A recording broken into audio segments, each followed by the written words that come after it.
Hello everyone, मैं हूं नासिर और आज मैं आपको बताने वाला हूं कि एक सीधा साधा सिंपल आदमी बदरुद्दीन काजी कैसे बन गया लेजेंडरी कॉमेडियन जॉनी वॉकर। बात है लेट 40s की, जब डैडी मुंबई के बीईएसटी सर्विस में बस कंडक्टर थे। 2 साल वो बस कंडक्टर थे मुंबई में। और उन दिनों बलराज साहनी साहब एक फिल्म को को राइट कर रहे थे। फिल्म थी बाजी, जिसके प्रोड्यूसर थे नवकेतन फिल्म्स यानी कि चेतन आनंद और देव आनंद। और फिल्म के डायरेक्टर थे डेब्यूटांट डायरेक्टर गुरुदत्त। अब उन दिनों बलराज साहनी साहब बीईएसटी बस में ट्रैवल करते थे और इस दुबले पतले आदमी को देखते थे बस में पैसेंजर्स का मनोरंजन करते हुए, एंटरटेन करते हुए, हंसी मजाक करते हुए। और उन्हें ये कैरेक्टर बड़ा इंटरेस्टिंग सा लगा। तो एक दिन वो डैडी के पास गया और कहा कि भाई फिल्मों में काम करना चाहोगे? तो डैडी ने कहा नेकी और पूछ पूछ, भाई मैं मुंबई तो यही करने आया हूँ और मुझे शौक है, बस मौका मिलना चाहिए। तो उन्होंने कहा एक काम करो, तुम मेरे साथ चलो। तो वो गए नवकेतन फिल्म्स के ऑफिस। वहां पे बलराज साहनी ने डैडी से कहा कि वो जो आदमी तुमको दिख रहा है अंदर, वो है फिल्म का डायरेक्टर।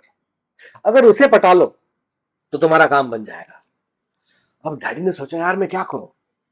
अब उससे पहले डैडी माहिम के मेले में नारेबाजियां लगाते थे, ये सामान खरीद लो बाबा, ऐसे करके आवाज बदल के रात रात भर।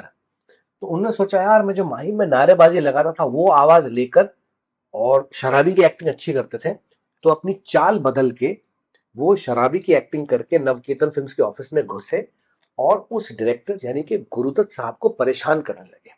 इतना परेशान किया कि गुरुदत्त ने स्टाफ को बुलाया और उस शराबी को बाहर निकाल फेंका। फिर बलराज साहनी साहब डैडी को लेकर गए कि भाई गुरु, ये शराबी नहीं है, ना ये शराब पीता है, ये शराबी की एक्टिंग कर रहा था। तो अगर बाजी में कोई रोल है तो इसे दे दो। तो गुरुदत्त बहुत ज्यादा इंप्रेस्ड हो गए थे और कहा कि हाँ एक रोल है, बट एक ही सीन है, शराबी का सीन है जेल के अंदर जहां देवानंद को एक लेटर देना है। अगर तुम वो करने को तैयार हो तो मैं वो तुमको रोल दे सकता हूँ। तो डैडी ने कहा भाई जो भी हो, मैं करने को तैयार हूं। क्योंकि उसके पहले डैडी ने जो भी काम किया था वो मतलब पासिंग शॉट था, क्राउड में खड़े हैं, कोई डायलॉग नहीं है, कुछ नहीं। यहाँ तो पूरा सीन देव आनंद सुपरस्टार के साथ, जहां में डायलॉग बोलने का मौका मिलेगा। तो कहा कि भाई ऐसा मौका हाथ से नहीं जाना चाहिए। तो उन्होंने वो सीन कर लिया। अब बाजी आई थी 1951 में, नवकेतन फिल्म्स की प्रोडक्शन में, गुरुदत्त साहब की पहली डायरेक्शन में। बाजी हुई सुपर डुपर बम्पर हिट। और किस्मत की बात यह है कि वो जो शराबी का सीन था जेल में, वो फिल्म का टर्निंग पॉइंट था। तो जब फिल्म रिलीज हुई तो लोगों ने कहा यार वो जो शराबी है वो कमाल का है, अगर वो चिट्ठी नहीं देता देव आनंद जेल से भागता नहीं, और फलाना फलाना फलाना। तो नवकेतन के ऑफिस में उस शराबी के लिए बहुत सारे कॉल्स आना शुरू हो गए। अब जब एक फिल्म हिट होती है तो प्रोड्यूसर दूसरी तीसरी फिल्म भी अनाउंस करता है। तो नवकेतन ने अनाउंस की टैक्सी ड्राइवर और कहा कि भाई बदरू, इसमें अब तुम्हारा और लंबा रोल होगा, गानों में भी होगे तुम।